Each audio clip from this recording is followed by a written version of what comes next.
We kicked off October and Trevor's birthday with a 3-day jaunt to Essex, Connecticut. I had been hearing about Essex for years and had to finally see what the allure was all about. Essex Village is on a peninsula and very walkable. The village is situated along the banks of the Connecticut River and makes its way toward Long Island Sound. While it's not a prominent, narrow peninsula like some coastal towns, it is surrounded by water on 3 sides, which makes Essex Village an incredibly scenic location. But the town of Essex has 3 villages total: Essex Village, Ivoryton, and Centerbrook. However, we didn't spend much time in the latter 2. Essex was originally part of Saybrook, but it separated and became its own town in 1852, receiving the name of Essex in 1854. I lost Trevor. How did I lose Trevor? Oi! Why are we going this way when the water's that way? Okay. Exploring Novelty Lane. What a novel idea. The villages of Ivoryton and Centerbrook became a part of Essex in 1859. With a history of shipbuilding, Essex was the main port of Saybrook until 1871. The town is known for building the state's first battleship, the Oliver Cromwell, and for the British raid and burning of 28 ships in the harbor during the War of 1812. We visited the Connecticut River Museum, which was filled with deep history in this area and truthfully far better than what this tourist can present in this video, which is why you must visit Essex. But stay tuned for our visit to the Connecticut River Museum. We had to wait till Tuesday when it reopened. Don't forget to visit connecticuthistory.org/towns-page/Essex and find out more about this historic area. Now, moving on, the first thing we did was to meet a friend who was coming from Rhode Island at the hotel for lunch. We'll get into other dining options for sure, but we must spend a few minutes talking about the one, the only, none other than the historic Griswold Inn. I ran into the owner and she said they are getting ready for the big 250th anniversary of this historic inn. It was founded in 1776 and it's been in continuous operation for nearly 250 years. And what's even more remarkable is that it's family owned. Through wars and economic downturns, the Griswold Inn has never closed its doors. It's a living piece of history, offering a cozy and charming experience that connects you directly to centuries past. This is the front of the Griswold. The Gris, they call it the Gris, the people in the know. Hi, good morning. Good morning.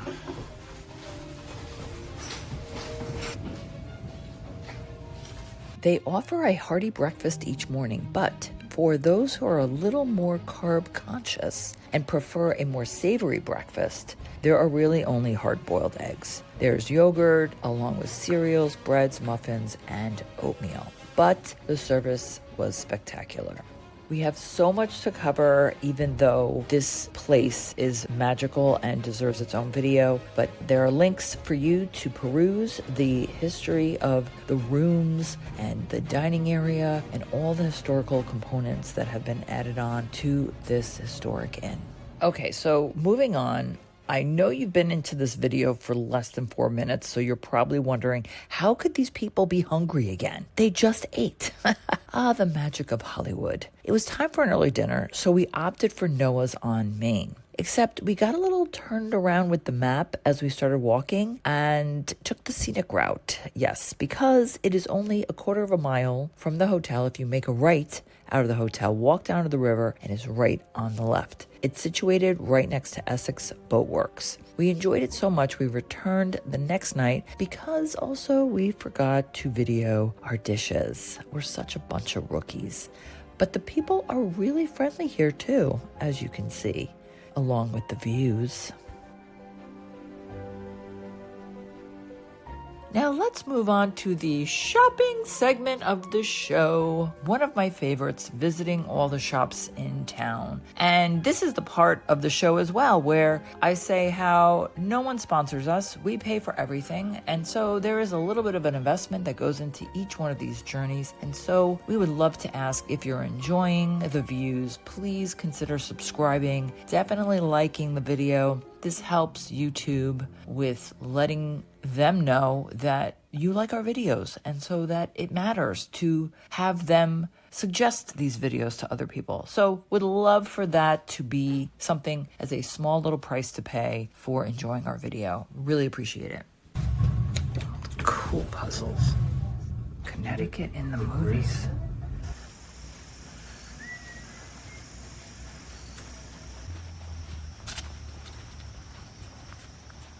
Little vest. Oh my gosh, this is so cute. I can't stand it.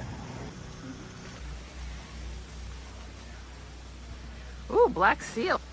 They're decked out for Halloween for sure. No, we are not eating again, but a little foreshadow of another meal we had at another place that we enjoyed very, very much. But our shopping continues.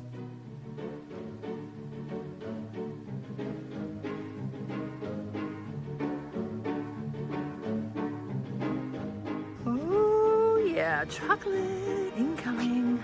There's so much to choose from here. I don't know how Trevor's gonna manage. This could do a dent to the wallet. That is for sure. Really lovely. Walking around. I think we have 3 miles on the walking meter, or whatever you call it. This is Main Street, so we were able to cover a lot of ground within the main street of Essex. So it's all very walkable.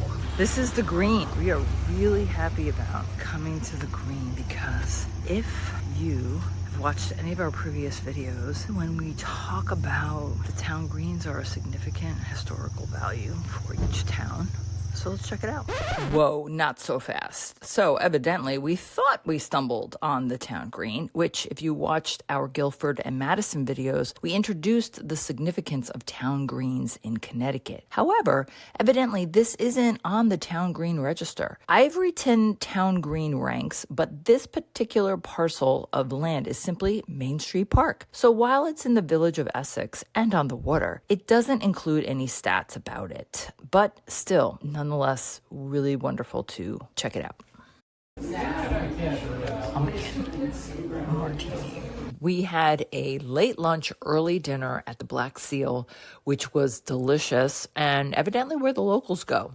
So we enjoyed it very much.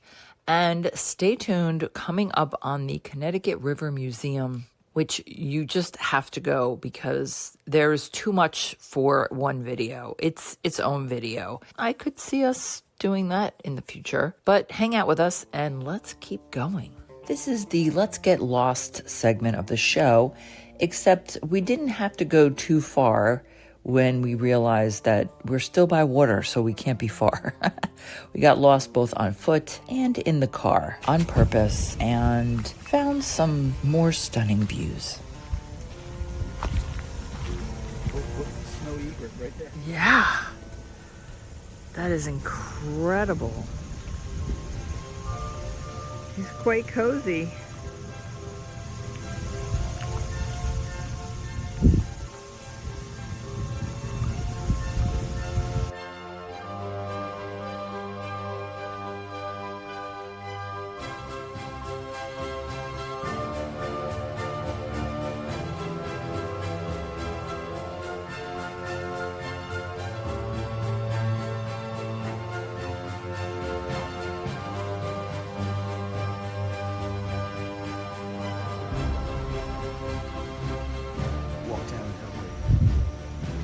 Do I really?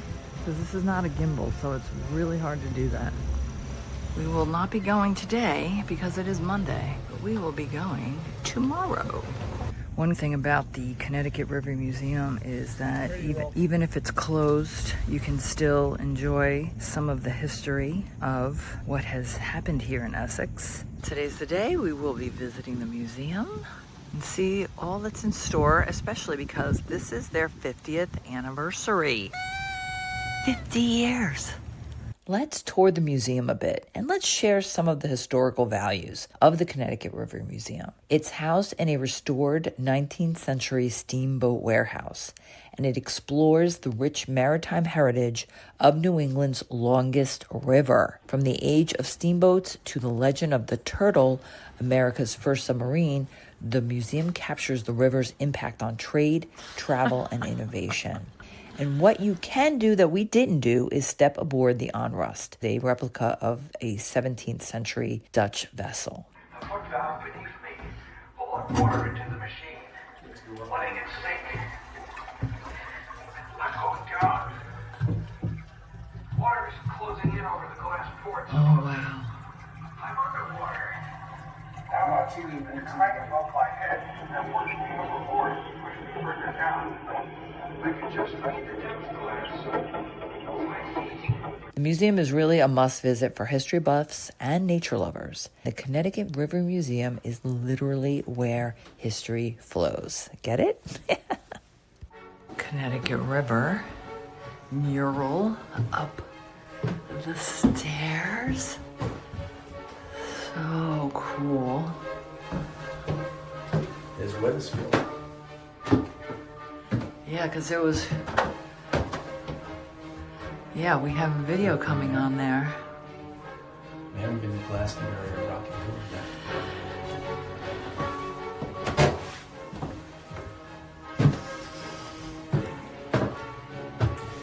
Windsor? Windsor, yeah.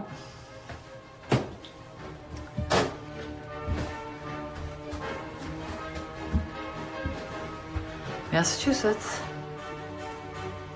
Massachusetts to Vermont.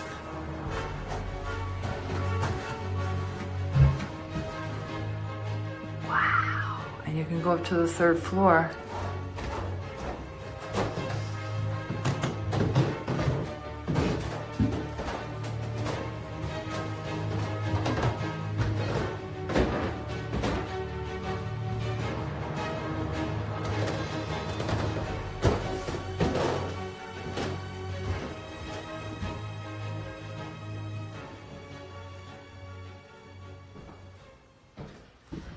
This is really cool where they have the window and what would have been there with the various shipyards and the boats that were under construction.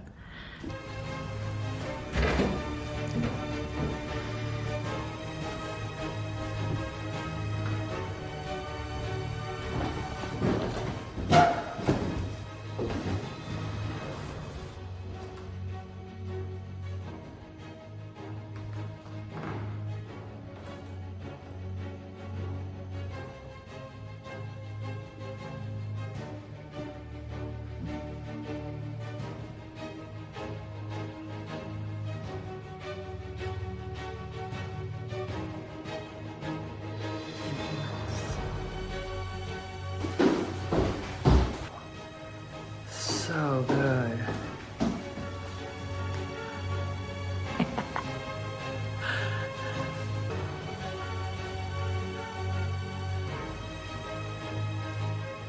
Essex Historical Society. And we're driving backwards. Different effect. We stumbled upon the Historical Society, which was also closed, but we knocked, and there were a couple of lovely ladies who were gracious enough to let us in as they were preparing for an exhibit. They spent some time with us, and it was really interesting. And let's share a little bit, shall we? And so by the turn of the 20th century, there was a grammar school behind us. It had fallen into disrepair. It was a fraternal order. And then by 1955, the town was going to tear it down. And so a group of citizens came forward, called themselves Essex Historical Society, purchased it for $1, saved the building, spent many, many years restoring it in various stages. In that sense, it's our Genesis story. But we represent, we love it too. It's in a very nice shape.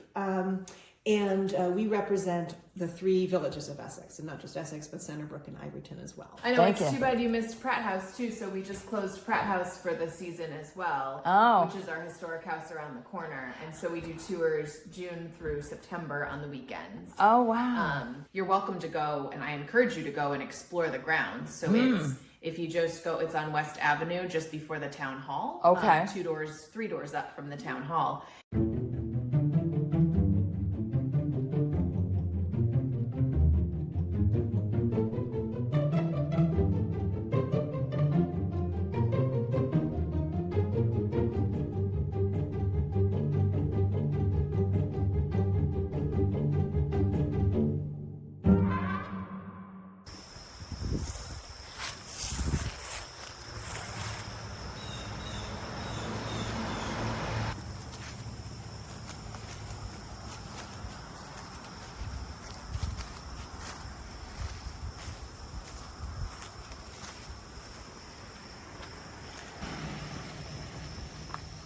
Oops.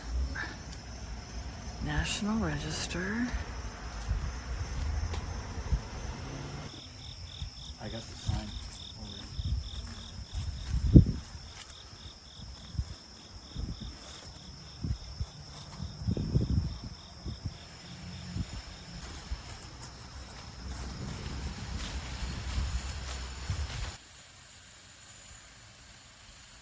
Something's going on here. Not sure what.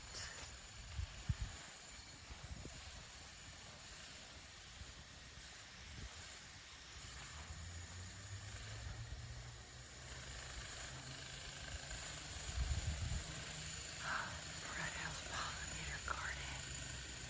Wow.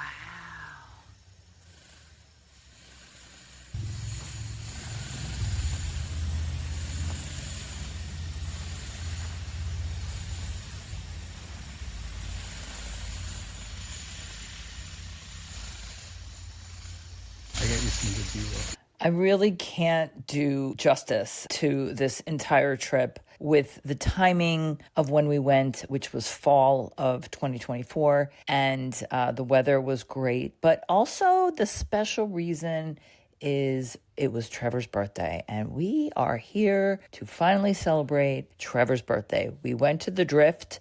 This place is closed on Mondays, so we have to wait till tomorrow to go, but we will be checking it out. I mean, really, I think our entire theme for these trips should be to go when everything's closed so we can share with you so that when you go, you can let us know how it went. How's that? Oh, hello.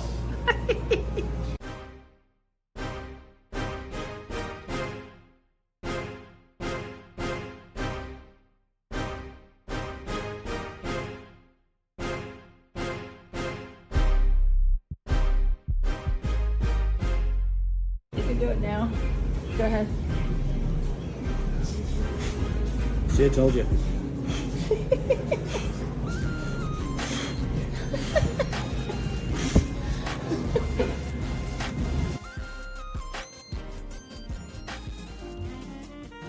This was also closed for the season, FYI. Don't do what we've done for this entire trip, which was to miss a lot of things that were closed. I think we'll leave you here and just say thank you. And if you've made it all the way through to the video, please like and subscribe and let YouTube know that we matter. This is a relatively new channel and we're just getting started. We have a couple of other YouTube channels, but this one is our passion project. We'd love to hear from you in the comments if you enjoyed this and if there is another town you'd like for us to visit, to share, and if you've been to Essex and or any other town in Connecticut. Connecticut is a very small state. We can be anywhere within 10 to 90 minutes. So happy to take requests of what you might like to know more about in Connecticut. Thanks for sticking it out. Beep, beep, vroom, vroom.